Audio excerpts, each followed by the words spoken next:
दोस्तों नमस्कार। दोस्तों मैं विमल शाही आप सभी लोगों का अपने चैनल में स्वागत करता हूं और उम्मीद करता हूं कि आप लोग सब लोग स्वस्थ होंगे एवं मस्त होंगे। सभी राष्ट्रवादियों और सनातनियों से ये निवेदन रहेगा कि आप लोग मेरे चैनल को सब्सक्राइब कर लीजिए और वीडियो को लाइक एवं शेयर भी कीजिए।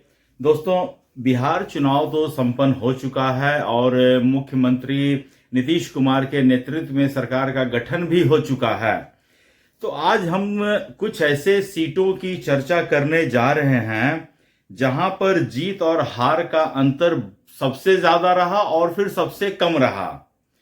तो क्योंकि बहुत सारी ऐसे विधानसभा सीटें हैं जहां पर जीत का अंतर बहुत ज्यादा था और बहुत ऐसे विधानसभा क्षेत्र रहे जहां पर जीत हार का अंतर बहुत कम रहा।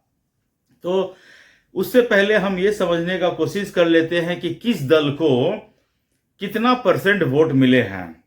तो देखिए भारतीय जनता पार्टी को 2020 में 19.46% वोट मिला था, जो कि 2025 में 20.08% वोट इनको मिला है। बहुत मामूली बढ़त है, 0.5% के आसपास वोट इनका बढ़ा है। जनता दल यूनाइटेड को 2020 में 15.39% ऑफ वोट मिले थे और इस बार 19.26 सिग्निफिकेंट उछाल करीब 4% के आसपास इनको वोट ज्यादा मिला है। हम पार्टी को 2020 में 0.89%, इस बार 1% वोट मिला है। मिला जुलाकर सिमिलर काइंड ऑफ वोट है।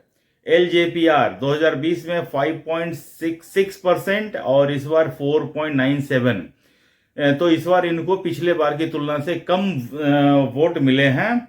ऑलमोस्ट करीब 1% के आसपास कम वोट मिले हैं। तो पिछला बार क्या था कि ये 143 सीटों पर चुनाव लड़े थे, तो इसलिए ज्यादा इनको परसेंट वोट मिला था। इस बार सिर्फ 29 सीटों पर ये चुनाव लड़े हैं, तो इसलिए इनको इतना परसेंट ऑफ वोट मिला है।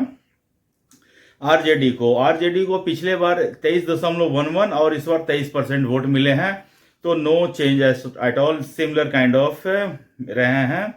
कांग्रेस को 2020 में 9.48, इस बार 8.71, तो डाउन ही गए हैं, डिक्लाइन ही है इनके परसेंटेज में। भाकपा माले 3.16 2020 में, इस बार 2.84। भाकपा को है 0.65, 0.6 से एक और भाकपा है उनको 0.83, 0.74। बसपा को 1.49 लास्ट टाइम भी मिले थे 2020 में और इस बार 1.62% मिले हैं, तो similar kind of no change आप कह सकते हैं। तो उसके बाद जब हम वोटों की गिनती, वोट परसेंटेज के बाद आइए जानने का कोशिश करते हैं कि बड़े अंतर से कौन कौन से विधानसभा ये लोग जीते हैं। तो जदयू का नाम इसमें सबसे पहले ऊपर आता है। रुपौली विधानसभा जो सीट है उनमें कलाधर मंडल सबसे भारी मार्जिन से जीते हैं, 73,572 इतना वोट से वो जीते हैं, तो ये सबसे टॉप पर है। उसके बाद दीघा विधानसभा क्षेत्र है, उसमें भाजपा के कैंडिडेट हैं संजीव चौरसिया, वो 59,079 वोट से जीते हैं, 59079 इतने वोट से वो जीते हैं। अब आ जाइए लोजपा आर के सुगौली विधानसभा क्षेत्र में राजेश कुमार हैं, वो 58,191 वोट से जीते हैं। उसके बाद जदयू के गोपालपुर सीट से शैलेश कुमार उर्फ बुलो मंडल, ये 58,135 वोट से जीते हैं। और उसके बाद औराई विधानसभा क्षेत्र से भाजपा की रमा निषाद जो हैं वो 57,206 वोट से जीते हैं। तो ये टॉप 5 जो हैं सबसे बड़े मार्जिन से जीतने वाले कैंडिडेट हैं और विधानसभा क्षेत्र हैं और उनकी पार्टी मैंने आपको बताया। उसके बाद आ जाइए कम अंतर से जीतने वाले, तो इसमें सबसे एक नंबर पर जदयू के कैंडिडेट हैं राधाचरण शाह, और ये संदेश विधानसभा क्षेत्र से हारे हैं और ये सिर्फ 27 वोट से जीते हैं, 27 वोट से जीते हैं। उसके बाद सतीश कुमार सिंह यादव, ये बसपा के कैंडिडेट हैं, रामगढ़ क्षेत्र से जीते हैं और ये सिर्फ 30 वोट से जीते हैं। उसके बाद भाजपा के अंगियाओं से महेश पासवान हैं, ये सिर्फ 95 वोट से जीते हैं। उसके बाद नवीनगर क्षेत्र जो है, चेतन आनंद, जदयू के चेतन आनंद जो बाहुबली आनंद मोहन के बेटे हैं, चेतन आनंद, वो 112 वोट से जीते हैं।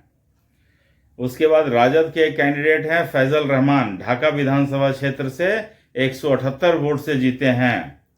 और कांग्रेस के फारबिसगंज के एक कैंडिडेट हैं, ये जीते हैं 221 वोट से जीते हैं। तो देखिए, काउंटिंग में बहुत सारी गड़बड़ी का मामला आरजेडी वाले उठा रहे हैं। कई एक ऐसा सीट का वो लोग स्क्रीनशॉट सोशल मीडिया पे डाल रहे हैं जिसमें जीत का अंतर जो है वो सेम है 2-3 कैंडिडेट का। कई एक ऐसे सीट हैं जहां पर कैंडिडेट्स को जो वोट प्राप्त हुए हैं वो सिमिलर काइंड ऑफ 1,22,400 के आसपास बहुत सारे ऐसे कैंडिडेट हैं जिनको इतने वोट मिले हैं। तो आरजेडी को अभी भी यकीन नहीं हो रहा है कि वो चुनाव हार चुके हैं। वो किसी भी तरह ये हार को जो है चुनाव आयोग पर मढ़ना चाह रहे हैं।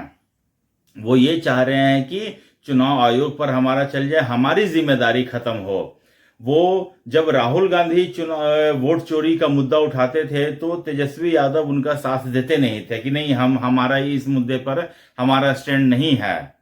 लेकिन आज राहुल गांधी बिल्कुल साइलेंट हैं और वोट चोरी का मुद्दा तेजस्वी यादव उठा रहे हैं। और जबकि हर एक टीवी चैनल में उनको जो भाजपा के जो स्पोक्स पर्सन आते हैं वो उन्हें बताते हैं कि अभी 37 दिन बचे हैं, अभी 38 दिन बचे हैं। पर डे उनको रिमाइंड कराया जा रहा है कि आप हाई कोर्ट जाइए, आपके पास अगर वोट है तो आप मिलाइए, आपके जो वोटिंग बूथ लेवल एजेंट हैं उनसे आप बात कीजिए कि कितने का तुमने टिक मार के किया है और कितना वोट गिरा है, ये मिलान कीजिए। अगर मैच नहीं कर रहा है तो हाई कोर्ट जाइए, सीसीटीवी फुटेज की मांग कीजिए, क्योंकि ये सारा डेटा 45 डेज तक संरक्षित रखने का नियम है। उसके बाद ये सारा डेटा डिस्ट्रॉय कर दिया जाता है, आपको नहीं मिलेगा।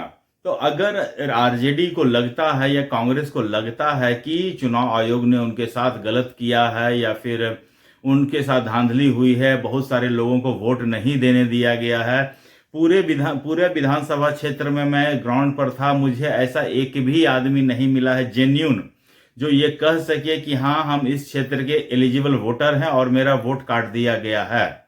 अगर सोचिए एक आदमी का भी अगर वोटर लिस्ट से नाम कटा होता तो ये प्रशांत भूषण हैं या फिर योगेंद्र यादव है, ये क्या छोड़ देते? ये इनको ले जाकर सुप्रीम कोर्ट में सामने खड़े कर देते कि माय लॉर्ड ये देखिए इन लोगों का वोट लिस्ट से काटा गया है। लेकिन ग्राउंड पर ऐसा एक भी आदमी नहीं मिला है।